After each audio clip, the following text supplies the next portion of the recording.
नमस्कार, मैं हूं खुशबू पांडे। स्वागत है आपका हमारे खास कार्यक्रम जनता सरकार में, जिसमें हम बात करेंगे सत्ता के सिंहासन से लेकर जनता के सरोकार तक। साथ ही हम आपको बताएंगे प्रदेश सरकार की हर उस योजना के बारे में जिनका सीधा संबंध हरियाणा की जनता से है।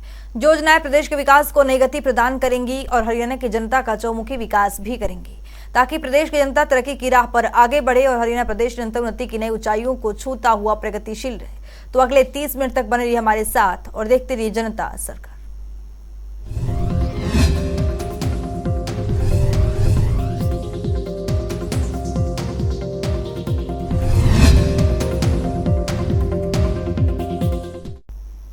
पारदर्शिता के साथ काम कर रहे मुख्यमंत्री मनोहर लाल सीएम की विशेष चर्चा कार्यक्रम के तहत वीडियो कॉन्फ्रेंसिंग के जरिए सब्जी एवं फल उत्पादक प्रगतिशील किसानों के साथ सीधा संवाद किया। इस दौरान प्रगतिशील किसानों ने मुख्यमंत्री का आभार व्यक्त किया और कहा कि सही मायने में हरियाणा सरकार किसानों के हित के लिए काम कर रही है। किसानों ने कहा कि राज्य सरकार ने जिस प्रकार की नई नई योजनाएं हमारे लिए चलाई है, उससे कृषि लागत में कमी आने के साथ साथ उपज को बाजार तक पहुंच भी सुनिश्चित हुई है। रिपोर्ट देखिए। हरियाणा के विकास को रफ्तार दे रहे मुख्यमंत्री मनोहर लाल ने पिछले करीब 8.5 साल के कार्यकाल में निरंतर किसानों की आय को दोगुना करने का काम कर रहे हैं।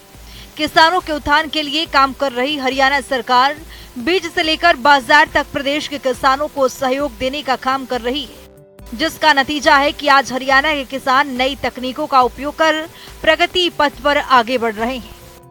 वहीं मुख्यमंत्री मनोहर लाल ने संवाद के दौरान प्रधानमंत्री नरेंद्र मोदी के पर ड्रॉप मोर क्रॉप की अवधारणा का जिक्र किया। मुख्यमंत्री ने कहा कि बहुमूल्य पानी की बचत के लिए ड्रिप सिंचाई, फव्वारा सिंचाई, मल्चिंग का प्रयोग सराहनीय है। मुख्यमंत्री ने कहा कि वर्टिकल फार्मिंग की दिशा में कार्य कर कम से कम जमीन में अधिकतम पैदावार करना ये किसानों के लिए अहम योगदान है।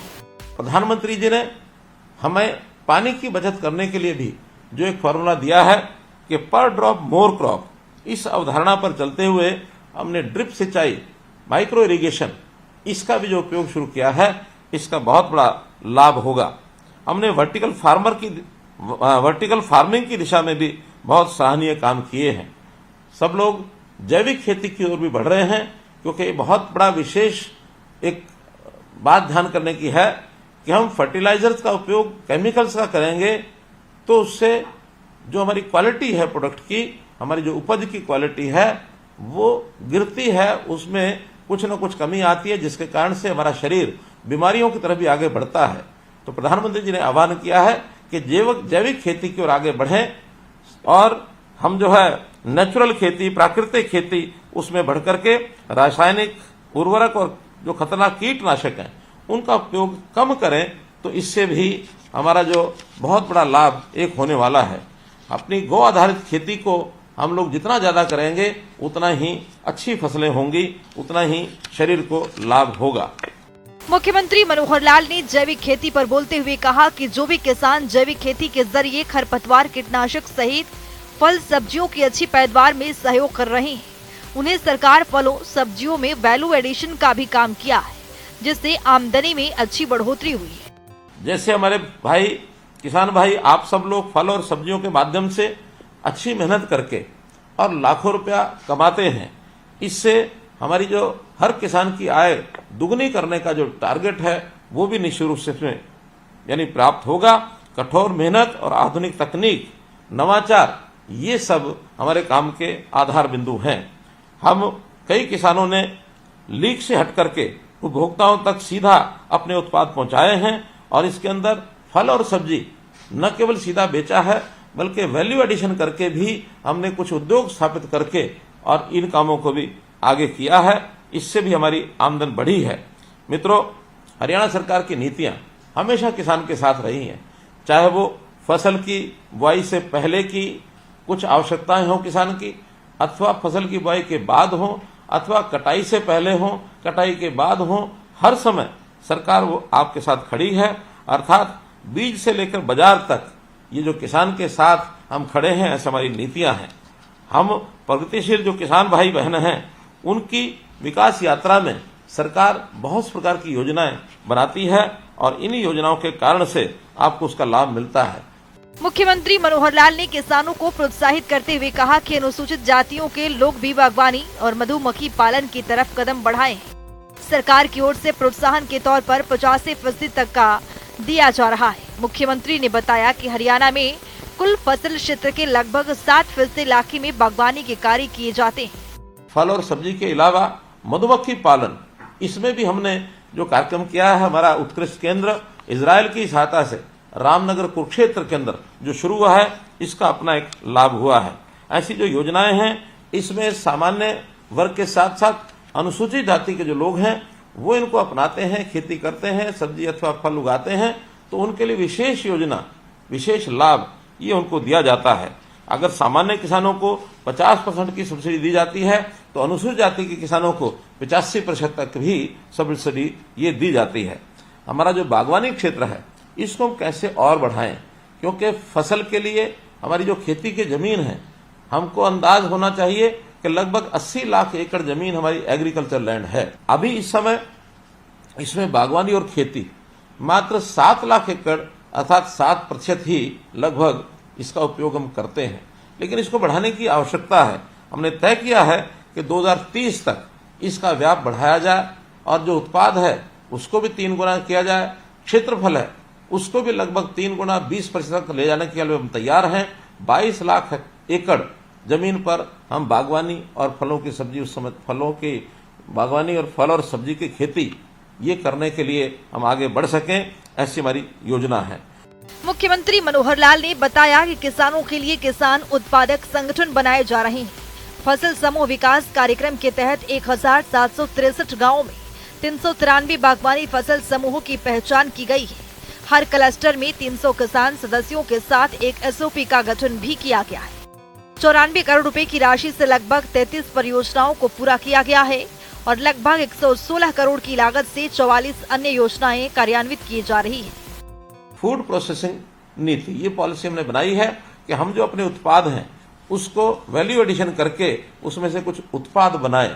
इसके लिए भी सरकार की बहुत सी योजनाएं चल रही हैं और ये जो फूड प्रोसेसिंग नीति के माध्यम से जो हम उद्योगों की स्थापना करेंगे, उसमें जो हम सामान पैदा करेंगे, तो हमारी फसल की पैदावार की कीमत और अधिक हमको मिल सकेगी। ये उसके पीछे हमने एक प्रकार से योजना बनाई है। हमारे जो क्रॉप क्लस्टर डेवलपमेंट प्रोग्राम है, जो फसल समूह विकास कार्यक्रम के अंतर्गत, ये भी हरियाणा में 1763 गांव में 393 बागवानी फल समूह, इनकी पहचान की गई है। हम FPOs अर्थात फार्मर्स प्रोड्यूसर ऑर्गेनाइजेशन ये भी बना रहे हैं। 1000 FPOs बनाने का हमारा लक्ष्य है, जिसमें से लगभग 700 के आसपास FPOs ये बनाए जा चुके हैं। प्रत्येक FPO में 300 किसान ये सदस्य होते हैं। तो ये भी हमारी योजना रहेगी कि हम लोग जो अपना FPO बनाया है, अच्छी बात है। जिन्होंने अपना FPO भी नहीं बनाया है, वो भी अपने आसपास के किसानों को इसमें शामिल करें और सभी की आय बढ़े। ये एक परोपकारी काम भी हमको आगे बढ़ करके करना चाहिए। हम सीधे प्रत्येक क्लस्टर में जो बनाए गए हैं उसके अंदर आपूर्ति श्रृंखला अर्थात सप्लाई चेन और इसी प्रकार से बागवानी उपज के लिए मार्केटिंग और किसान को सीधे बाजार से जोड़ने के लिए इंटीग्रेटेड पैक हाउस ये भी स्थापित किए जा रहे हैं। इस पर भी हमने 33 परियोजनाओं पर 94 करोड़ रुपए लगा करके इसको पूरा कर लिया है। लगभग 116 करोड़ लागत की अन्य 44 परियोजनाएं ये अब स्थापित की जा रही हैं, जो वर्ष के अंत तक ये पूरी हो जाएंगी। इतना ही नहीं, हरियाणा की वर्तमान सरकार किसानों के हित में नीति और योजनाओं के तहत काम कर रही है, जिसका सीधा फायदा प्रदेश के किसानों को हो रहा है। जनता टीवी के लिए चंडीगढ़ से पवन सिवर की रिपोर्ट। वहीं मुख्यमंत्री मनोहर लाल ने संवाद के दौरान बागवानी किसानों का जिक्र करते हुए कहा कि बागवान किसानों को हरियाणा सरकार की ओर से 50% से लेकर 85% तक का अनुदान दिया जाता है। सब्जियों की खेती के लिए एकीकृत मॉडल 50% से 85% तक की सब्सिडी जाती है। देखिए मुख्यमंत्री ने संवाद के दौरान बागवान किसानों के लिए क्या कुछ कहा है। मुख्यमंत्री मनोहर लाल ने संवाद के दौरान बागवान किसानों के अनुदान राशि के बारे में जिक्र करते हुए कहा कि आम, अमरूद, बेर, चीकू, लीची, आंवला, स्ट्रॉबेरी के बाग लगाने पर प्रति एकड़ 50% से लेकर 85% तक का अनुदान दिया जाता है। सब्जियों की खेती के लिए एकीकृत मॉडल 50% से 85% तक की सब्सिडी जाती है। बहुत से हमारे फल हैं, जैसे आम है, अमरूद है, बेर है, चीकू, लीची, आंवला, नाशपाती, आड़ू, आलू बुखारा, केला, पपीता, सिट्रस फल, अंगूर, अंजीर व स्ट्रॉबेरी के बाग लगाने के लिए प्रति एकड़ लागत का 50% देते हैं। अनुसूचित जाति के लोगों के लिए ये प्रतिशत जो है 85% तक हम करते हैं। मुख्यमंत्री मनोहर लाल ने बताया कि पॉली हाउस, ग्रीन हाउस योजनाओं के लिए किसानों को 50% और अनुसूचित किसानों को 85% की सब्सिडी दी गई है। तो वहीं 2022-23 में बागवानी के विभिन्न स्कीमों के लिए 25,000 लाभार्थियों को 166 करोड़ रुपए की सब्सिडी दी गई है। हरियाणा सरकार फलों, सब्जियों, फूलों की खेती और मधुमक्खी पालन के क्षेत्रों में इजराइल के साथ मिलकर कार्य कर रही है। मशरूम की खेती के लिए भी 40% से लेकर के 85% तक सब्सिडी दी जाती है। मशरूम की नई प्रजातियां जैसे मिल्की मशरूम, आयस्टर, मशरूम ढिंगरी व शिटाके की खेती को बढ़ावा देने के लिए एक नई योजना ये भी हमने तैयार की है। जहां तक poly house, hi tech green house, walk in tunnel, anti insect net house, poly net house, cable प्रलीन नेट हाउस, ये जो सामान्य वर्ग के लिए 50% और अनुसूचित जाति के लिए 85% का अनुदान दिया जाता है। ये सब ऐसी तकनीक है जो आज फल और सब्जी के उत्पादन में बहुत ही सहायक सिद्ध हो रही है। अभी हमने 2022-23 यानी पिछले वर्ष में ये जितनी भी स्कीमें हैं इसके अंदर लगभग 25,000 लाभग्राही इनको 166 करोड़ रुपए की ये सब्सिडी दी है, जिसके अंदर poly house vertical farming, Bombay stacking vertical farming, fruit area, mushroom unit medium cost, mushroom unit low cost, cold storage, water tank, ऐसी जितनी योजनाएं हैं इन योजनाओं में 2022-23 के अंदर हमने लगभग 166 करोड़ रुपए की सहायता ये किसानों को दी है। इतना ही नहीं, मुख्यमंत्री मनोहर लाल ने कहा कि बागवानी को बढ़ावा देने के लिए राज्य में 14 उत्कृष्टता केंद्र खोले गए हैं। बागवानी को बढ़ावा देने के लिए फलों, सब्जियों के लिए भावांतर भरपाई योजना लागू की गई है। 21 फसलों को इस योजना के तहत संरक्षित कर 9,485 किसानों को 23 करोड़ रुपए से अधिक की राशि वितरित की गई है। सरकार ने 2023-24 में राज्य में 3 नए उत्कृष्टता केंद्र स्थापित करने का प्रस्ताव भी रखा है। इजराइल और हरियाणा, इसको मैं जरूर उल्लेख करना चाहूंगा, क्योंकि हमारा जैसे हरियाणा की भूमि और जलवायु है, ऐसे ही इजराइल की भूमि और जलवायु ये भी लगभग समान हैं। तो समान एक प्रकार से सब पैरामीटर्स होने के नाते से हमको ऐसे देश के साथ जो इन चीजों में बहुत प्रगति कर चुका है उसके साथ ही हमें कोई अपने समझौते करके उनके तकनीक का उपयोग करना होगा। तो हमने इजराइल की सहायता से बहुत से ऐसे कार्यक्रम चलाए हैं जिसका हमको लाभ हो रहा है, चाहे वो फलों में, सब्जियों में, फूलों की खेती, मधुमक्खी पालन, ये सब इजराइल की टेक्नोलॉजी से हम आगे बढ़ा रहे हैं। हमारे 14 ऐसे उत्कृष्ट केंद्र अर्थात एक्सीलेंस सेंटर्स, ये सब एक प्रकार की नई टेक्नोलॉजी बढ़ावा देने के लिए प्रदेश में स्थापित किए गए हैं। अगले इस वर्ष में, करंट ईयर में 2023-24 में राज्य में 3 और नए एक्सीलेंस सेंटर्स ये भी स्थापित होने जा रहे हैं। इसमें पंचकुला में पोस्ट हार्वेस्टिंग मैनेजमेंट, प्याज के लिए पिनंगवा नूह और फूलों के लिए मुनीपुर झज्जर, यहाँ 3 स्थानों पर भी एक्सीलेंस सेंटर ये बनाए जा रहे हैं। ऐसे ही एक विषय होता है, चाहे वो फल की खेती हो, फूलों की खेती हो, सब्जी की खेती हो अथवा परंपरागत खेती हो, इसमें रिस्क बहुत बड़ा। कई बार तो हमारी खेती खुले आसमान के नीचे होती है, कभी सूखा पड़ता है, कभी अधिक बारिश होती है, कभी ओलावृष्टि होती है, कभी सर्दी ज्यादा पड़ती है। तो इन चीजों से बहुत बड़ा एक प्रकार से नुकसान फल और सब्जियों का ज्यादा होता है। तो ऐसे फल और सब्जियों के नुकसान की इसकी भरपाई करने के लिए विशेष योजना भावांतर भरपाई हमने चलाई है। तो इस भावांतर भरपाई योजना में भी ऐसे फल और सब्जी के जो हमारे किसान भाई हैं इनको हम सहायता दे रहे हैं। अभी तक 9,485 किसान, 9,500 किसान लगभग, जिनको 23 करोड़ रुपए हम दे चुके हैं। ऐसी 21 बागवानी फसलों को उनका जो एक संरक्षित मूल्य है उसके हिसाब से इनको योजना की एक प्रकार से घाटे की भरपाई ये की जाती है। एक नई योजना मैंने हरियाणा में जो बनाई है कि बागवानी की बीमा योजना, मुख्यमंत्री बागवानी बीमा योजना, ये भी हमने शुरू की है।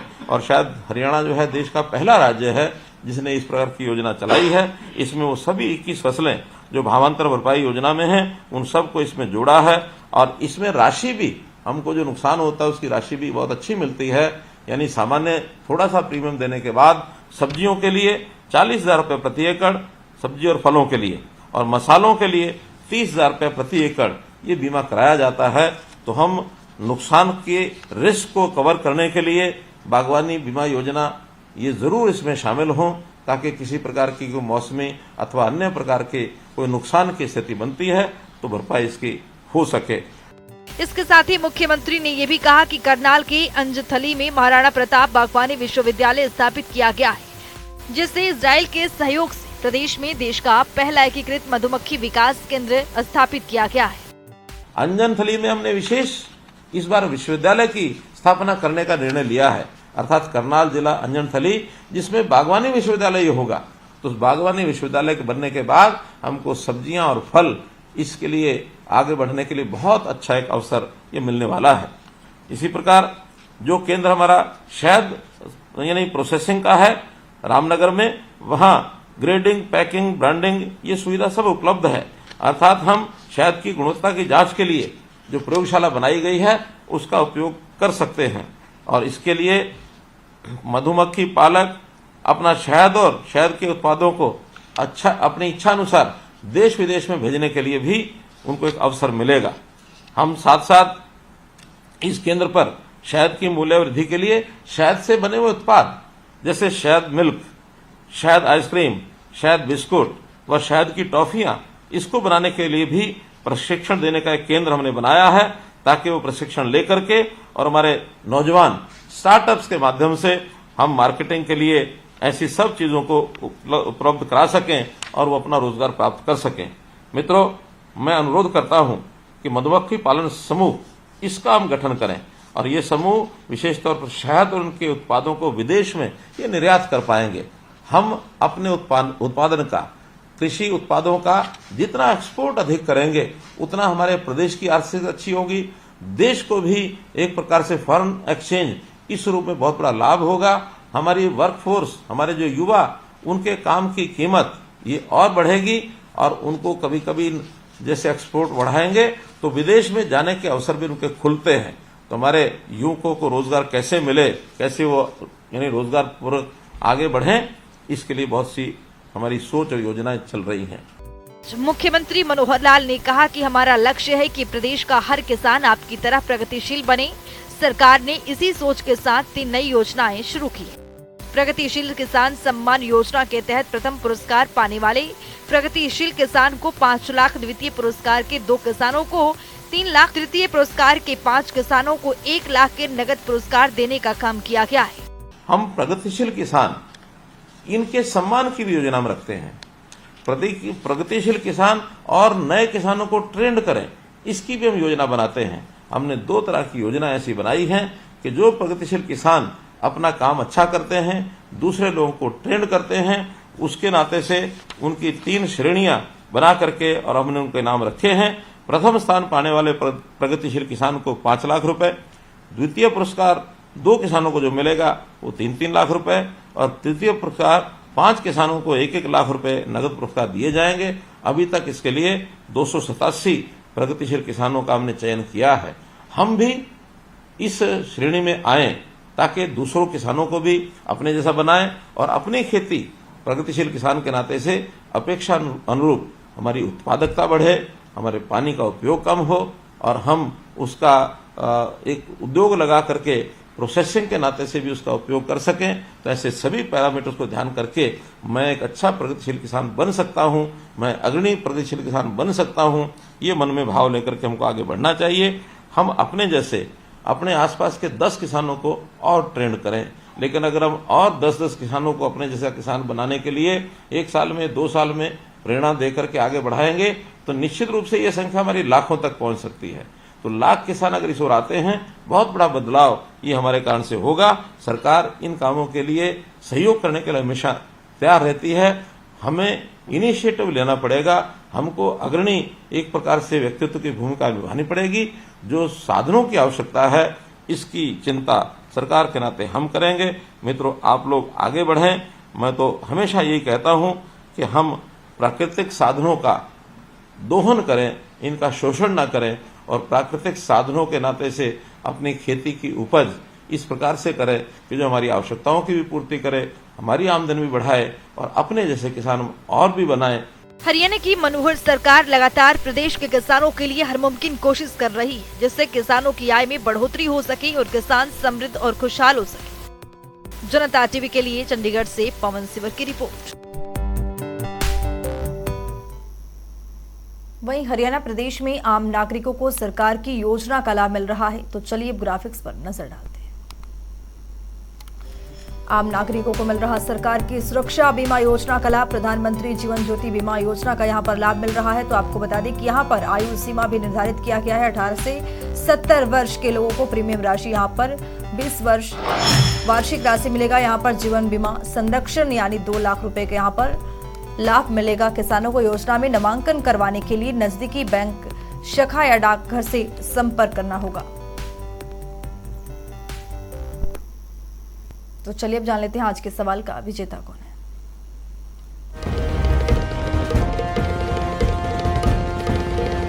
तो बात अब आज के विजेता की। जैसा कि आप जानते हैं, हर रोज एक नया सवाल पूछते हैं, सही जवाब देने वाले के नाम और तस्वीर अपने टेलीविजन स्क्रीन पर दिखाते हैं, साथ ही उसको उपहार भी देते हैं।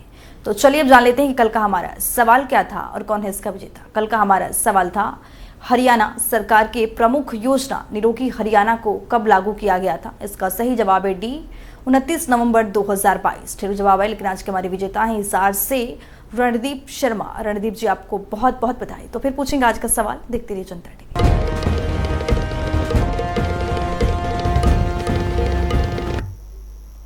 तो वक्त हो गया है आज की मुलाकात का। आज की मुलाकात में हम हर दिन नए शख्सियत से आपको रूबरू कराते हैं और उनकी कार्यप्रणाली पर बारीकी से नजर डालते हैं, जानते हैं तमाम योजनाएं जो बनी है हरियाणा की जनता के लिए। तो ऐसे ही शख्सियत से जनता टीवी ने खास बातचीत की है।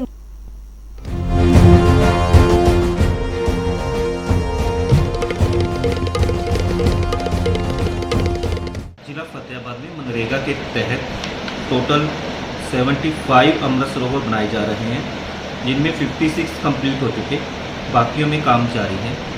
इसके तहत जो अमृत सरोवर उनकी डिगिंग करके उनका जो सौंदर्यकरण है, उसमें उनके चारों तरफ पौधे लगाए जा रहे हैं और जहाँ पे ज़रूरत के मुताबिक रास्ता बनाया जा रहा है ताकि आने जाने वाले लोग, वहाँ के लोग को जो ग्रामीण है वहाँ सैर कर सके।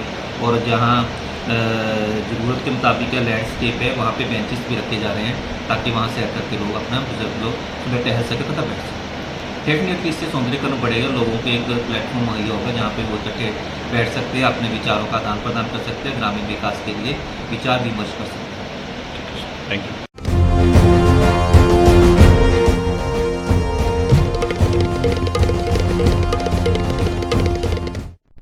तो वक्त हो गया है आज के सवाल का। तो चलिए अब जान लेते हैं कि आज के इस सवाल में क्या कुछ है।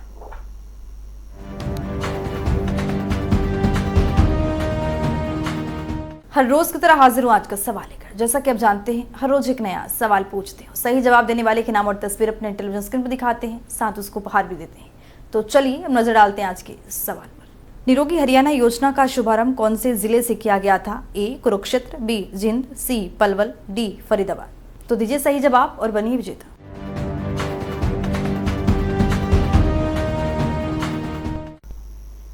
तो इस खास कार्यक्रम के जरिए हमारा मुख्य उद्देश्य है हरियाणा सरकार की कल्याणकारी योजनाओं की जानकारी, उसका लाभ प्रदेश के हर एक नागरिक तक पहुंचाना है, क्योंकि जब प्रदेश का हर एक नागरिक समृद्ध और खुशहाल होगा तभी प्रदेश विकास के पथ पर आगे बढ़ेगा।